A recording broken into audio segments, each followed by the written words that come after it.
We spent the weekend in Slovenia and we visited Ljubljana first, and then afterwards we went to Lake Bled. So in this video I'm going to show you how accessible it was for me.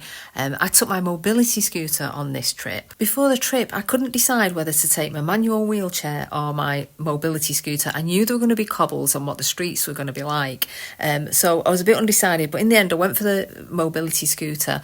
But honestly it really wasn't too bad at all, and Ljubljana is so accessible. This little green vehicle is electric. It's called a Cavalier, and this goes around the centre of Ljubljana, and it's for people with disabilities or mobility issues or elderly. You can just flag this down and it stops and picks you up for free. I didn't use it, I was using my mobility scooter, and I also like to try and walk as well whenever I can. The cobbles did set off my spasticity though. I was having problems with my feet and my calves at night, so that's why I use the mobility scooter. On the whole though, Ljubljana is a really walkable city. It's quite small, a pedestrianised area, and there's lots of bars and restaurants there as well. The urban train offers a relaxing hour and 15-minute tour around the city's main sites. It starts near the town hall and it stops at landmarks like Ljubljana Castle, the Botanical Gardens, Congress Square and the Opera House, and you can hop on and off of that and explore as you go. We enjoy wandering around the streets and sitting for a coffee, just people watching. We took the funicular railway up to Ljubljana Castle, it was fantastic views over the city, and the funicular's been operating since 2006. It's a quick and accessible way to reach the castle hill, but unfortunately when we arrived at the top, the internal lift to the castle itself wasn't working, so I couldn't complete the final part of the journey. It was a bit of a shame to miss out on the castle, but the ride up and the views made it so worthwhile. Not everything always goes to plan.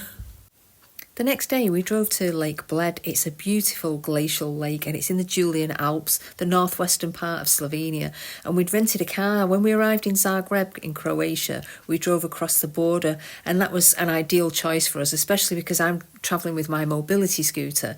When you've got your own vehicle, it makes the journey so much easier and stress-free. Lake Bled truly lived up to its reputation, known for its emerald green waters, the picturesque Bled Island and the medieval Bled Castle that's perched on top of the cliff. It felt like I'd stepped into a fairy tale. We went on one of the traditional Pletner boats, the handcrafted wooden vessels rowed by skilled oarsmen, and that ferried us across to Bled Island. Now, on Bled Island, there are 99 stone steps that go up to the church, and I just could not do that. So it was just nice to sit on the serene lake and take in the panoramic views. It was a memorable experience just by itself. So I was quite happy to stay at the base of the island. I just soaked it all up, and looking at the forest and the hills, the alpine peaks, it was just magical. Later after that, we circled the entire perimeter of the lake. It's about 6 kilometres and it's fully accessible. It made it easy for me to navigate with my scooter. It took up a couple of hours and we did it at a relaxed pace with plenty of cafes and places to spot along the way. You can just sit down. I couldn't resist taking dozens of photos and videos. The scenery was just amazing. All in all, I found Slovenia, especially Ljubljana and Lake Bled, to be really accessible, especially for my mobility scooter. Ljubljana was super flat and it was pedestrian friendly as well, which made exploring the city centre really easy. Lake Bled totally surprised me. Being able to go all the way around the lake with no issues was amazing. It's a beautiful country and I never felt like I was missing out because of accessibility. So if you're thinking of visiting and wondering if it's doable, absolutely go for it. I'd go back in a heartbeat.